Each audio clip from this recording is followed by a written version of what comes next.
আমরা অনেক সময় অফিসে থাকি, ক্লাসে থাকি বা পরীক্ষার হলে থাকি। তখন কি করি আমরা?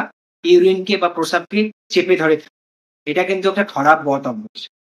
এই বদ অভ্যাসটাকে চেঞ্জ করতে হবে। আমরা যদি বেশিক্ষণ ধরে ইউরিন বা প্রস্রাব আমাদের শরীরের মধ্যে বা ব্লাডারের মধ্যে আটকে রাখি, তাহলে কি হবে? আমাদের কিডনির সমস্যা হতে পারে এবং ইউরিনারি যে ট্রাক আছে তার সমস্যা হতে পারে। এই লক্ষণটা বেশি বা এই সমস্যাটা বেশি দেখা যায় কিন্তু মহিলাদের ক্ষেত্রে। এই আমাদের যে ব্লাডারটা আছে, সেই ব্লাডারে যে একটা ধারণ ক্ষমতা, ব্লাডারটা যদি এতটুকু হয় সেখানে ধারণ ক্ষমতা যে প্রস্রাব বা ইউরিনের যে ধারণ ক্ষমতা সেটা ৪০০ এমএল থেকে ৬০০ এমএল।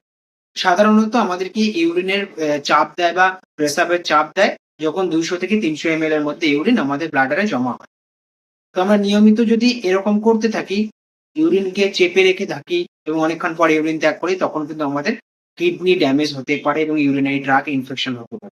এই ইউরিনারি ট্রাক ইনফেকশন আমরা প্রায় শুনে থাকি মহিলাদের হয়ে থাকে। তো আমরা চেষ্টা করব যাদের এরকম বদ অভ্যাস আছে, তারা বদ অভ্যাসটা ত্যাগ করুন এবং সময় মতো যখনই ইউরিন লাগবে বা প্রস্রাব লাগবে তখনই আপনারা ইউরিন বা প্রস্রাবের জন্য আপনারা বাইরে যান। কেননা এই ইনফেকশন টা তৈরি হয় এ কারণেই যে আমাদের ব্লাডারে যখন ইউরিন অনেকক্ষণ ধরে জমা থাকে, তখন ওখানে একটা ব্যাকটেরিয়া তৈরি হয়। সেই ব্যাকটেরিয়াটা হলো ই. কোলাই ব্যাকটেরিয়া, যেটা আমাদের ইউরিনে প্রায় সবসময় থাকে। তখন এই ব্যাকটেরিয়াটা ওখানে বংশ বিস্তার করে ইনক্রিজ হয়ে যায়। তখন কিন্তু অনেক রকমের সমস্যা দেখা যায়।